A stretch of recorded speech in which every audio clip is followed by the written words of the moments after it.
Bienvenidos a la entrevista en Deutsche Welle. Soy Jenny Pérez, aquí en Berlín.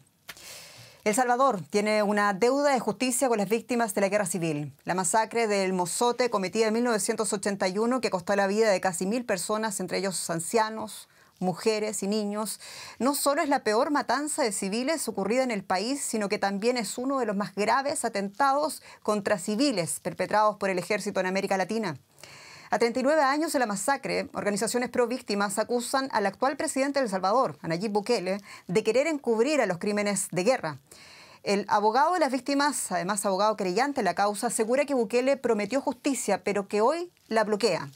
Y lo tenemos en entrevista en directo a esta hora desde San Salvador. Abogado David Morales, muchas gracias por concedernos esta entrevista. Gracias a usted, Jenny, por la invitación. Abogado, en primer lugar, ¿qué ha hecho el presidente Bukele para que a su juicio deba ser investigado por encubridor en la investigación de este proceso penal? El pasado 21 de septiembre, por primera vez en El Salvador, un juez había ordenado la inspección en archivos militares históricos, en las mismas instalaciones del Ministerio de la Defensa y el Estado Mayor General de la Fuerza Armada. Sin embargo, esta inspección fue bloqueada, fue impedida por los militares, y el presidente Bukele ha admitido, no solo públicamente, sino formalmente ya por escrito, que fue quien dio la orden para impedir estas inspecciones judiciales junto a su ministro de Defensa. Por lo tanto, su conducta lleva a permitir que los responsables de la masacre evadan las investigaciones y con esto comete el delito de encubrimiento, pero también otros delitos como actos arbitrarios, incumplimiento de deberes y desobediencia a una orden judicial. Abogado, y sin embargo, el presidente en cadena nacional el pasado mes de septiembre dijo también que entregaría a la Fiscalía y al juez del caso El Mozote, lo tengo acá, 5 cajas de documentos presuntamente relacionados a esta masacre. ¿Qué pasó con ese material? Bueno, aún no pasa nada, Jenny. El juez, después de ser bloqueado en las inspecciones, requirió un informe al presidente y al ministro de Defensa. Lo han respondido en términos de que no permitirán inspecciones en estos archivos al tribunal y no enviaron ningún tipo de material. Además, el presidente realizó afirmaciones falsas en la cadena nacional sobre el caso del Mozote. De manera falsa argumentó que el juez no tenía jurisdicción cuando esto no es cierto y adujo que los archivos habían sido destruidos sin que exista evidencia de esa destrucción o haya él dado aviso a las autoridades correspondientes para que investiguen el delito de destrucción. También el presidente acusó al tribunal, a los defensores de derechos humanos, de buscar una agenda política con este caso. Es totalmente falso, recurrió al desprestigio de quienes tratamos de impulsar la justicia y trató de justificar los delitos que ha cometido. Es lamentable porque efectivamente él prometió colaborar, desclasificar archivos y sin ninguna capacidad legal para ello, por la fuerza de los militares, impidió que las investigaciones en los archivos se realizaran. Abogado, ¿por qué usted cree que el presidente Bukele tiene esta actitud, es decir, de prometer al principio justicia y luego bloquearla, según sus palabras? Bueno, en El Salvador hay una impunidad institucionalizada de muchos años y las cúpulas de las Fuerzas Armadas, incluido el alto mando actual, mantienen una posición negacionista de la historia de los crímenes de la guerra y además protegen a los criminales que cometieron estas atrocidades como la masacre del Mozote, entre muchas otras.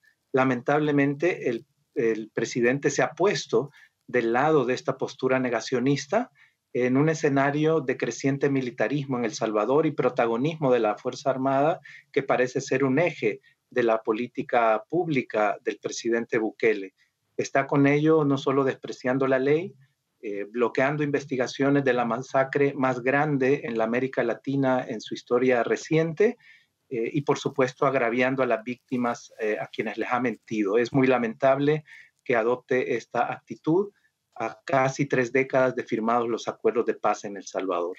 Quiero decir también a nuestro público que su imagen se congela de pronto, pero le podemos escuchar perfectamente, por lo tanto seguimos realizando esta entrevista. Abogado, también el gobierno y también las autoridades salvadoreñas han alegado la seguridad nacional. En su opinión, ¿por qué el gobierno no debería recurrir a esa figura antes de abrir esos archivos que ustedes demandan? Legalmente no es posible recurrir a la figura de la seguridad nacional. La ley en El Salvador establece que ante graves violaciones a derechos humanos, la información, incluida la militar, no puede ser confidencial ni reservada y debe facilitarse a las autoridades, a las víctimas, a sus representantes. Por lo tanto, es una posición legalmente insostenible. Además, hablamos de documentos, no solo planes militares, sino documentos de diferente naturaleza, administrativa, de prensa, etcétera, de hace casi 40 años. Es prácticamente absurdo que consideremos que estos tipos de documentación afecta la seguridad nacional en la actualidad y también es falso lo que señaló el presidente, que durante las inspecciones podían tener acceso las autoridades a planes de seguridad recientes, de años recientes o de este momento. Eso es totalmente falso. Los archivos están claramente ordenados por año y solo se iban a revisar documentos de hace casi 40 años. Así que esa posición no es sostenible y su argumento tampoco es verdadero, lo expresado por el presidente en ese tema. Abogado, ¿cree usted que este pedido de investigar al presidente prospere? Formalmente he presentado un aviso a la Fiscalía para que el presidente y su ministro de Defensa o cualquier otro militar involucrado en este bloqueo a las inspecciones sea investigado criminalmente. Creemos que hay prueba, de hecho un juez constató este bloqueo, está documentado, y debería proceder la investigación. Esto pone a prueba al fiscal general de la República de El Salvador. Si bien la Fiscalía se ha caracterizado por una pasividad, esto genera muchas dudas de que tenga el fiscal general voluntad de llegar a las últimas consecuencias con esta investigación. Sin embargo, las organizaciones de derechos humanos, las asociaciones de víctimas, estamos demandándole al fiscal que actúe. Así que, si bien en otras ocasiones el fiscal no ha actuado contundentemente en otros señalamientos de ilegalidades del actual gobierno, pero esperamos que ante la vigilancia internacional que tiene este caso y las demandas de las víctimas veamos algún nivel de actuación.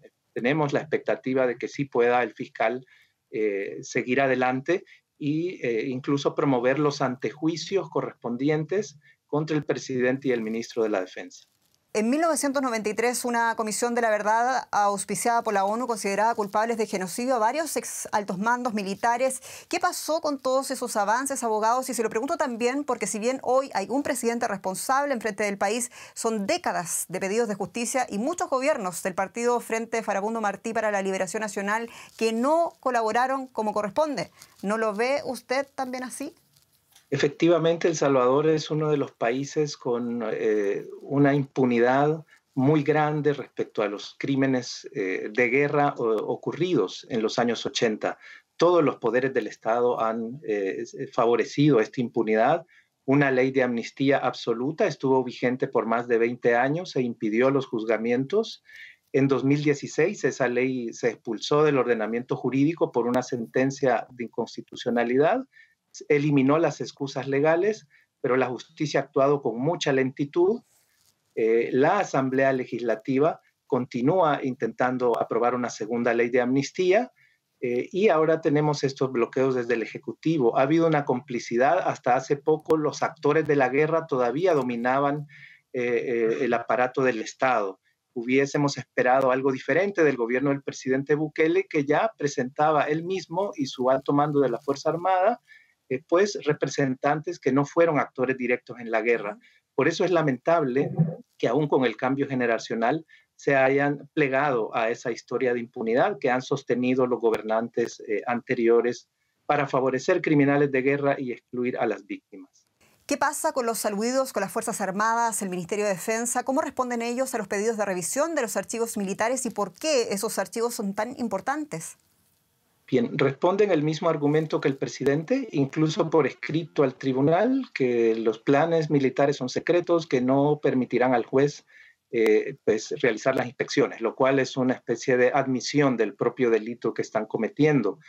Los archivos son importantes porque estos crímenes fueron cometidos desde la cúpula militar de aquella época, actuando como aparato organizado de poder. El Mozote no es un hecho aislado, fueron sistemáticamente miles y cientos de crímenes similares y por lo tanto este aparato funcionaba con toda una estructura legal, logística, administrativa, de propaganda y por supuesto operativa militar que quedó reflejada en los documentos.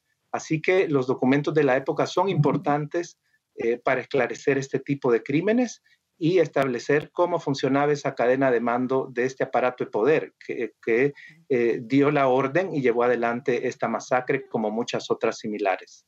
Abogado, usted decía más temprano de que los archivos se habían destruido. Esa es la versión del gobierno. No le voy a preguntar si usted cree en esa versión, pero le pregunto cuáles son las consecuencias de que esta información desaparezca para siempre y también por qué es tan importante para los otros procesos que sabemos también están abiertos para la Administración de Justicia en El Salvador. La recuperación de la memoria histórica, la reconstrucción de la verdad de lo ocurrido es un patrimonio del pueblo de El Salvador. Esclarecerlo judicialmente es una de las más importantes garantías de no repetición en el futuro de hechos de esta naturaleza y por lo tanto debe el Estado preservarla. Hay un deber de recordar, un deber de recuperar la memoria por parte del Estado. Si bien es probable que haya alguna destrucción, pero es prácticamente imposible que se borre toda la evidencia. Se trataba de operaciones enormes con miles de hombres y ya en el juicio consta que existe algún nivel de documentación histórica, ha sido reconocido, incluso parte ha sido ya enviada al tribunal. Por lo tanto, sí hay material ahí todavía histórico y que debe ser inspeccionado por el tribunal. Al finalizar, abogado Morales, usted conoce a las víctimas, ha trabajado durante bastante tiempo en este proceso penal. Muchos de ellos son ancianos. ¿Quiénes son las víctimas? ¿Cuál es su situación actual? Bueno, son personas campesinas de zonas rurales. La mayoría efectivamente son personas ya mayores que están muchas de ellas muriendo sin haber visto reparaciones y justicia. Viven en su mayoría en condiciones de pobreza, pero son comunidades admirables, muy organizadas, que han luchado por décadas por la justicia. También las nuevas generaciones, hijos y nietos de las víctimas, son parte de este movimiento por la justicia. Creo yo que más allá de su condición, del sufrimiento, de enorme daño que tuvieron, dan una lección muy grande al país y al mundo con su organización, su vocación de justicia, que buscan de manera pacífica y por los canales legales, pese a todos estos obstáculos que se les van presentando. Esperemos El Salvador consiga ese camino de justicia que busca. Abogado David Morales, querellante en el proceso penal de la masacre del Mozote, muchas gracias por esta entrevista. Gracias a ustedes, Jenny.